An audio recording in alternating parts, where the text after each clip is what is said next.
ओ दिनेश, घुम्नु चाहिँ किन जरुरी छ अरे यो समयमा भन त? के कारणले चाहिँ हामीले समयलाई चाहिँ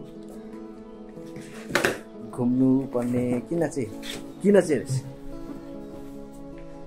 चाहिँ पर्छ हो। किनभने मलाई चाहिँ यस्तो लाग्छ कि कोही कोही बेला चाहिँ घुम्नुपर्छ, किनभने घुम्न चाहिँ नयाँ एनर्जी पाउँछ। अन्त फेरि अझ एउटा कुरा तपाईँलाई इम्पोर्टेन्ट कुरा चाहिँ म के भन्न चाहन्छु भने चाहिँ केटा मान्छे दुईपल्ट जवान हुन्छ अरे क्या, एकपल्ट 20 वर्षमा हो, एकपल्ट 40 वर्षमा। अन्त म अलरेडी 40 क्रस भएँ होइन, 40 पुगेँ होइन। अन्त त्यतिखेर चाहिँ अब फेरि म नयाँ ऊर्जा पाउँदैछु। अन्त फेरि घुम्नु चाहिँ किन पर्छ भनेर चाहिँ अब जस्तो कि बिहा दान भयो होइन, बच्चा कच्चा भयो, अन्तखेरि मेरो 2टा छोरा छ होइन, मजाले पढाउँदैछु लेखाउँदैछु। अब सपोज त्यो ठुलो भएर राम्रो राम्रो कामहरू गर्ला होइन। अन्त एक दिन भन्ला कि लाइक बाउ तिमीले मलाई पुरा पुछ गऱ्यौ होइन, ल 2-3 लाख रुपियाँ तपाईँ लैजाउनुहोस्, तपाईँ घुम्नु जानुहोस् भन्दा मेरो उमेर होला त्यतिखेर 60-70 साल होइन। त्यो म सक्दिनँ घुम्नु, खुन छैन शरीरमा, कसरी घुम्नु जानु होइन।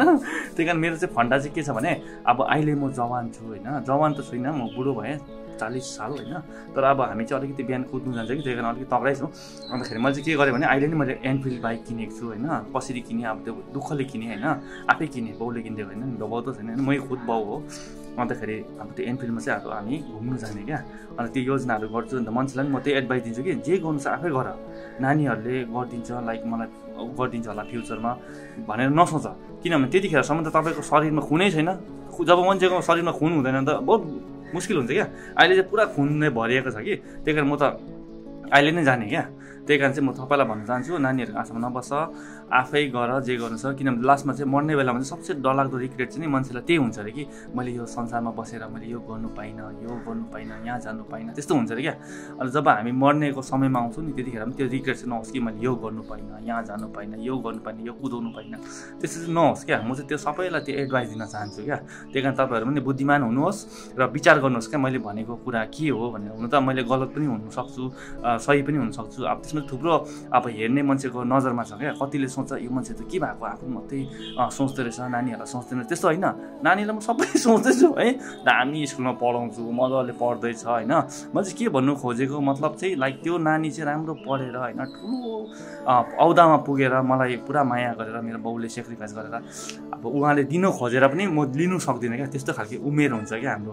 किनभने पैसा रुपियाँ समयहरू चाहिँ समय चाहिँ आउँदैन क्या। पैसा रुपियाँ चाहिँ आउनु सक्छ, जानु पनि सक्छ, समय चाहिँ आउँदैन। त्यही कारण म चाहिँ जे गर्नु छ अहिले नै गरिहाल्ने।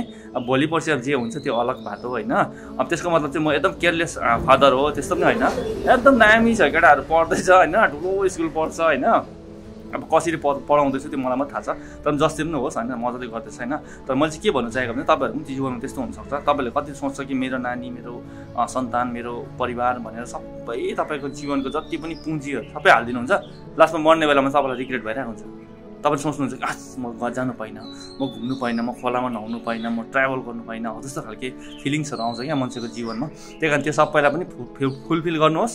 अन्त यता परिवारलाई पनि हेर्नुहोस् भन्ने चाहिँ मेरो छ क्या। सबैलाई एडभाइस है। ल थ्याङ्क यू।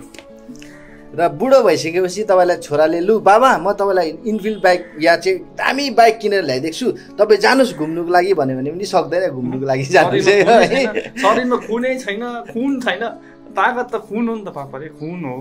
त्यो खुनै छैन त कहाँबाट हुन्छ त? खुनै छैन। तपाईँ इमेजिन गर्नुहोस् न, दिमाग लगाउनुहोस् न, खुनै छैन शरीरमा, बुढो हुन्छ होइन, बिमारीले घेर्छ होइन। त्योभन्दा अगाडि गरिहाल्नुहोस्। म चाहिँ त्यो भन्न चाहन्छु। त्यही कारणले गर्दाखेरि चाहिँ साथी हो अहिले नै हो समय, अहिले समय हुँदाखेरि नै, अहिले शरीरमा शक्ति हुँदाखेरि नै घुम्ने र शरीरमा हुँदाखेरि शक्ति हुँदाखेरि नै लाइफलाई जिउने चाहिँ समय यही हो है साथी हो। ल है, बेस्ट अफ लक है सबैलाई।